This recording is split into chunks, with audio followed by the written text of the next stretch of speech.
You know, it's kind of hard to believe that there was skepticism surrounding Miyazaki and his development team's ability to create an open-world Dark Souls game. But there was.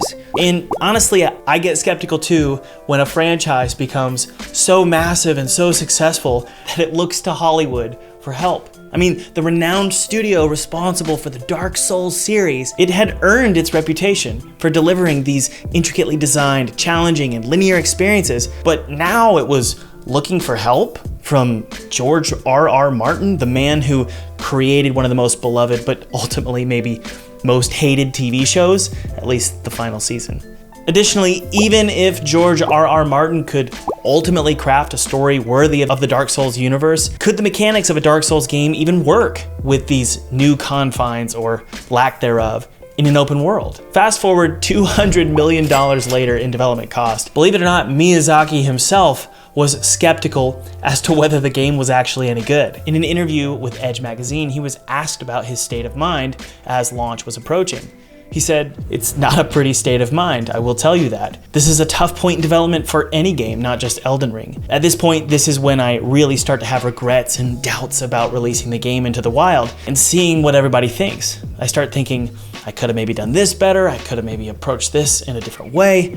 There's a lot of these thoughts that build up just on the cusp of a game's release that are involuntary, and they plague your mind a little bit as you're finishing off work on the project. So it is quite tough. It's a tough time, and it doesn't get easier with experience. The developers at From Software would face numerous challenges during Elden Ring's development. And one of these challenges was what would be the inspiration they would use to draw from in order to create this new Elden Ring world.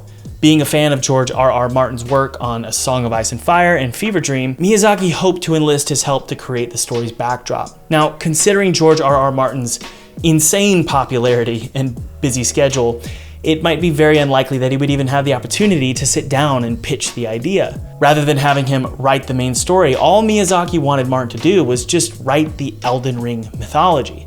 Storytelling in video games, at least the way we do it at From Software, comes with a lot of restrictions for the writer, and I didn't think it was a good idea to have Martin write within those restrictions. By having him write about the time the player isn't directly involved in, he's free to unleash his creativity in the way he likes. Furthermore, at From Software, we didn't want to create a more linear and story-driven experience for Elden Ring. Both issues could be solved by having Martin write about the world's history instead. Just like any of us, Miyazaki fully expected to be turned down. After all, Martin was the writer for one of the most popular TV shows in history. But to Miyazaki's surprise, Martin was already familiar with the Dark Souls franchise and actually agreed to meet to discuss the project. Basically, they wanted a world created to set the game in. They wanted world building as a big factor in fantasy and science fiction.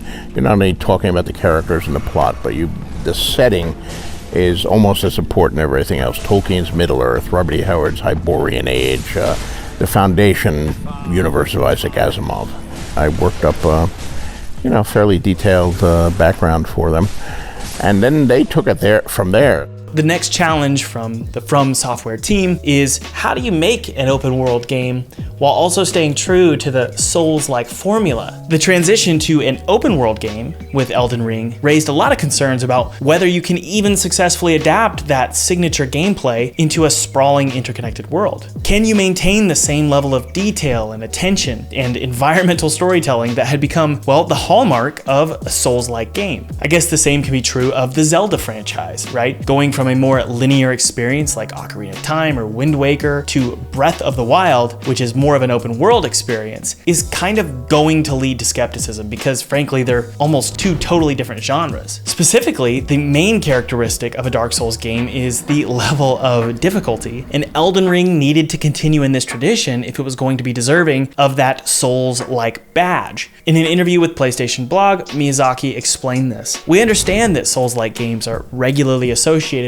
with impossible levels of difficulty with high barriers of entry. But we tried to design the games to make the cycle of repeatedly trying to overcome these challenges enjoyable in and of itself. So we hope that with Elden Ring and the new options it provides, it will be a success in that respect." And if you've played Elden Ring, you know that it's safe to say that the From Software team were successful in still capturing this classic level of difficulty in this open world environment.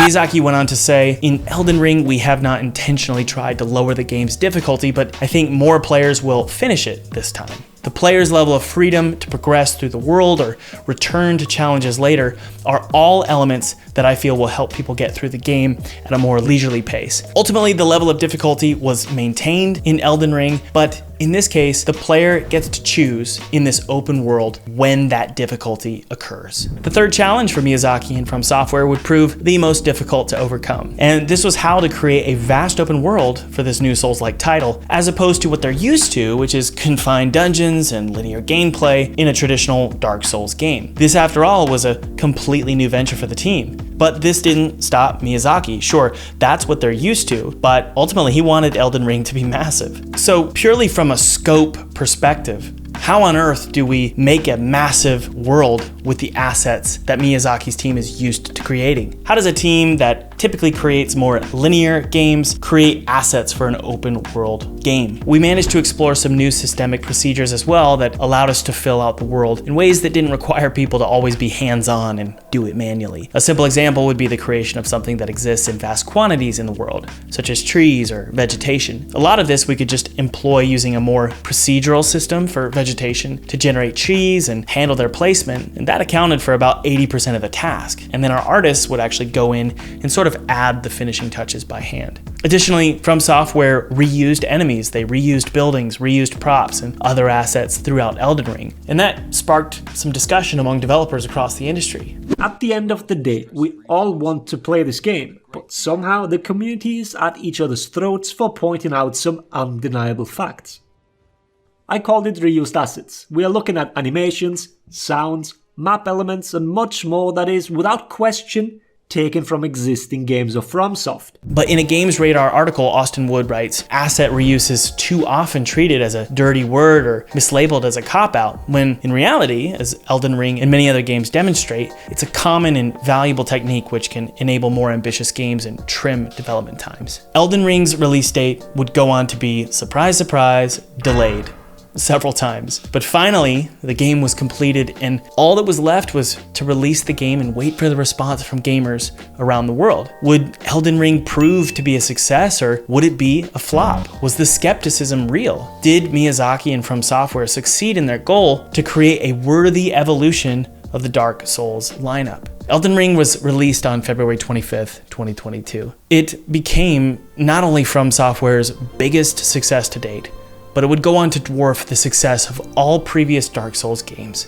Elden Ring's success upon its release was nothing short of spectacular, setting a new high bar even compared to From Software's previous titles. The game garnered widespread critical acclaim for its open world design, rich lore, and of course, the challenging gameplay and breathtaking world building with the help of George R.R. Martin. Despite the skepticism, Miyazaki and Martin had an incredible collaboration, with Miyazaki's incredible game design perspective and Martin's world building. The game's commercial success was equally remarkable, with record-breaking sales and a dedicated player base, cementing Elden Ring as a milestone in the action RPG genre, and affirming From Software's ability to evolve and expand their formula, while still maintaining that core identity. And this is a rare thing in the video game industry. Elden Ring won numerous Game of the Year awards and raked in over 20.5 million units in sales as of this year. Game of the Year winner is Elden Ring!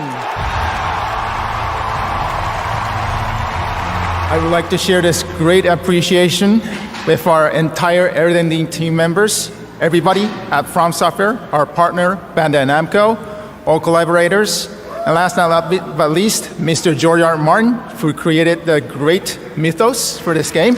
We have faced so many difficulties while developing this game, so as a director, I'm really relieved.